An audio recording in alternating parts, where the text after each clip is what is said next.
हरे कृष्ण, राधे राधे।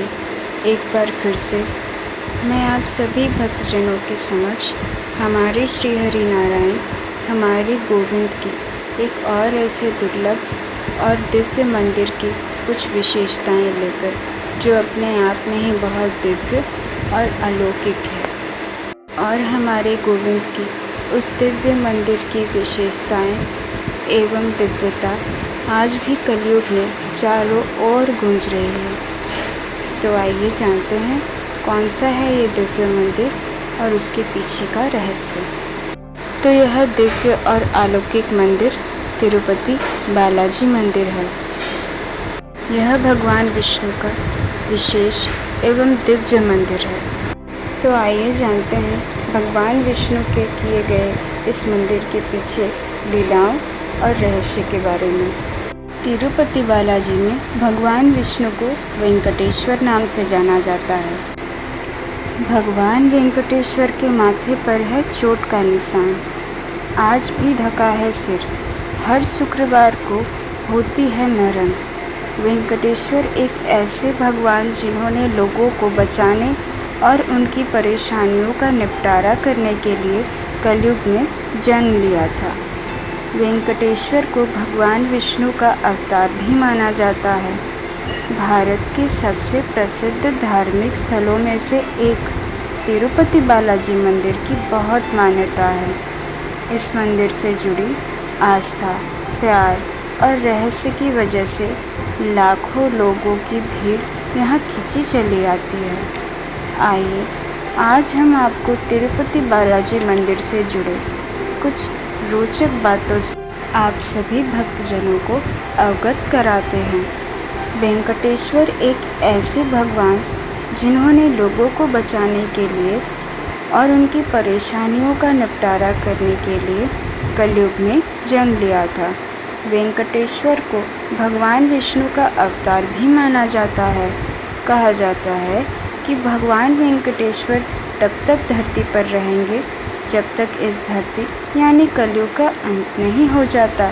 लेकिन कलयुग में पाप बढ़ता है, उसका अंत होता है और दोबारा एक नए युग का निर्माण होता है। आप सभी ने ये कभी ना कभी सुना ही होगा।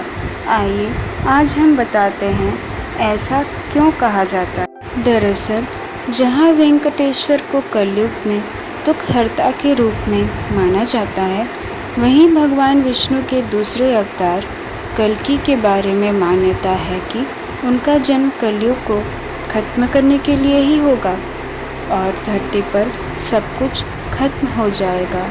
इसीलिए तिरुपति बालाजी मंदिर को कलयुग के वैकुंठ और कलयुग प्रत्यक्ष दिव्य के नाम से भी जाना जाता है। साथ ही भगवान वेंकटेश्वर को कलयुग प्रत्यक्ष दिव्य गोविंदा बालाजी और श्रीनिवासा के नाम से भी जाना जाता है। विश्व प्रसिद्ध तिरुपति बालाजी का मंदिर भारत में आंध्र प्रदेश के चित्तूर जिले तिरुमाला पहाड़ियों की 7वीं चोटी पर स्थित है। इस चोटी को वेंकटाद्रि के नाम से भी जाना जाता है।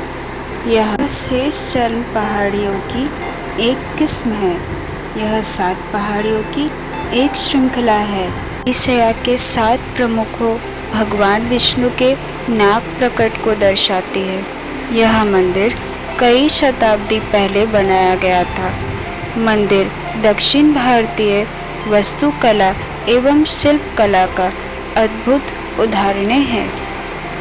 कहते हैं कि यह मंदिर 5वीं शताब्दी से भी पहले का है।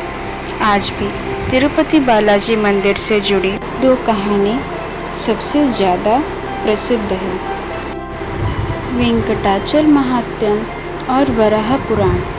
इन दोनों कहानियों से पता चलता है कि तिरुमला की भूमि भगवान विष्णु के अवतार द्वारा व्याप्त थी। आइए जानते हैं भगवान विष्णु का वराह अवतार। यह अवतार बहुत विशेष और दिव्य अद्भुत अवतार है भगवान का। धरती का उद्धार करने के लिए भगवान विष्णु ने वराह रूप में अवतार लिया था। शास्त्रों के अनुसार भगवान के वैकुंठ धाम में जय और विजय नामक 2 द्वारपाल थे, जो वहाँ भगवान लक्ष्मी नारायण जी की सेवा करते थे।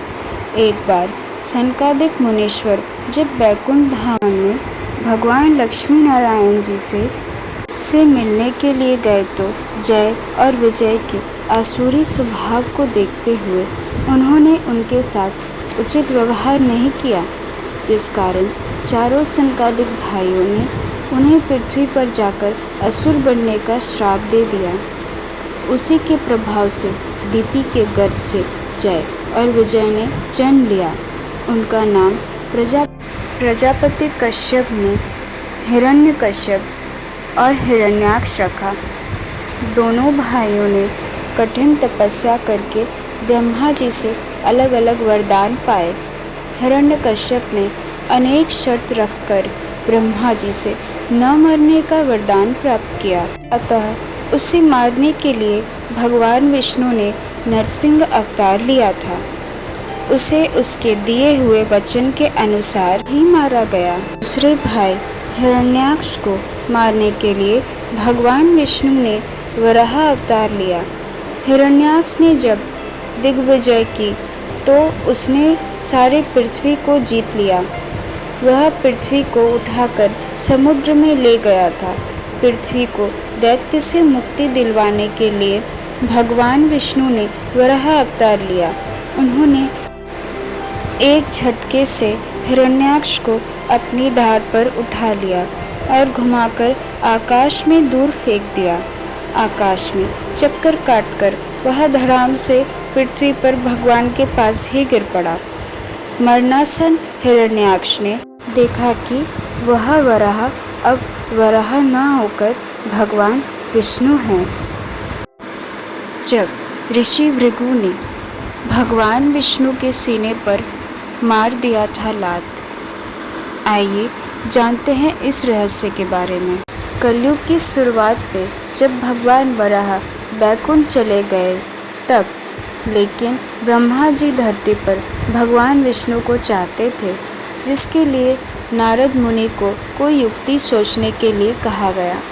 नारद मुनि ने गंगा के तट पर यज्ञ की तैयारी में जुटे। जब बेहतर ब्रह्मांड की खातिर ऋषि मुनियों ने एक यज्ञ करने का निश्चय किया, तब एक प्रश्न उत्पन्न हुआ कि ब्रह्मा, विष्णु और महेश में से उस यज्ञ का पुरोहित किसे बनाया जाए। सभी ऋषि मुनियों ने यह जिम्मेदारी भृगु ऋषि को सौंप दी, क्योंकि वही देवताओं की परीक्षा लेने का साहस कर सकते थे। तत्पश्चात भृगु ऋषि भगवान ब्रह्मा के पास पहुँचे, लेकिन भगवान ब्रह्मा वीणा की धुन में लीन थे। उन्होंने भृगु ऋषि की तरफ ध्यान ही नहीं दिया। भृगु ऋषि की अगली मंजिल थी महादेव का दरबार, लेकिन उस वक्त भगवान शंकर भी माँ पार्वती से बातचीत में खोए हुए थे और उनकी नज़र भी भृगु ऋषि पर नहीं पड़ी। ऋषि भृगु फिर नाराज़ होकर वहाँ से भी चले गए।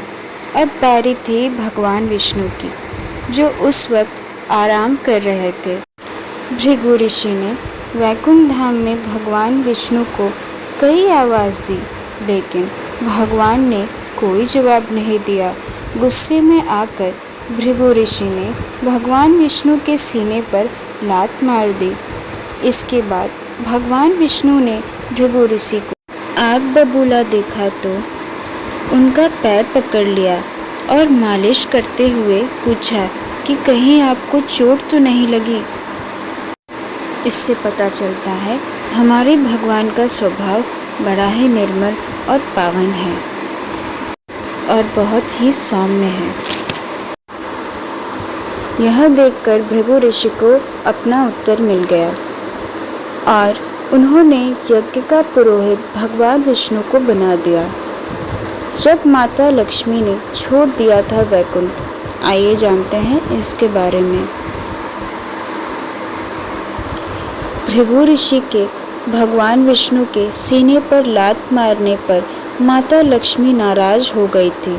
माता चाहती थी कि भगवान विष्णु भृगु ऋषि को दंड दें, लेकिन भगवान विष्णु ने ऐसा करने से साफ इनकार कर दिया था, जिसकी वजह से माता लक्ष्मी ने वैकुंठ छोड़ दिया था और तपस्या करने के लिए धरती पर करवीपुर, जैसे अब महाराष्ट्र को कोल्हापुर के नाम से जाना जाता है, आ गई थी। जब भगवान विष्णु ने छोड़ दिया था वैकुंठ, माता लक्ष्मी के वैकुंठ से चले जाने के बाद भगवान विष्णु ने भी उन्हें ढूंढने के लिए वैकुंठ छोड़कर धरती पर आ गए थे। उन्होंने माता लक्ष्मी को जंगलों में और पहाड़ियों पर ढूंढा, लेकिन माता लक्ष्मी कहीं नहीं मिली। बाद में भगवान विष्णु एक पहाड़ी पर रहने लगे, जिसे आज वेंकटाद्रि के नाम से जाना जाता है। और आइए अब जानते हैं, जब भगवान ब्रह्मा बने गाय और भगवान शिव बने बछड़ा, इसके पीछे का रहस्य क्या है। माता लक्ष्मी को ढूंढने के लिए भगवान विष्णु की मदद करने के लिए ब्रह्मा जी और शिव जी ने गाय और बछड़े का रूप धारण किया और धरती पर आ पहुँचे। यह गाय चौल वंश के राजा के पास थी, लेकिन एक रोज उस गाय ने दूध देना बंद कर दिया। पौराणिक कहानियों के अनुसार वह गाय एक पहाड़ी पर जाकर अपना सारा दूध भगवान विष्णु को पिला देती थी।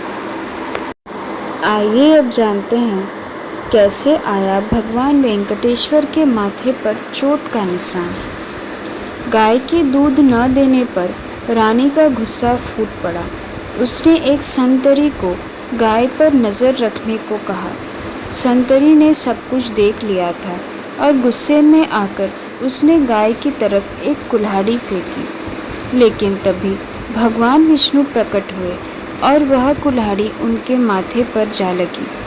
कुल्हाड़ी से लगने पर भगवान विष्णु के माथे पर चोट का निशान पड़ गया और वह आज भी मूर्ति पर कायम है। कहते हैं इसीलिए तिरुपति बालाजी में मौजूद मूर्ति में भगवान का सिर सदा ढका रहता है। आज भी हर शुक्रवार को बाकायदा महरम के ज़रिए भगवान अपना उपचार कराते हैं। तो आइए जानते हैं भगवान विष्णु के शाप के बारे में।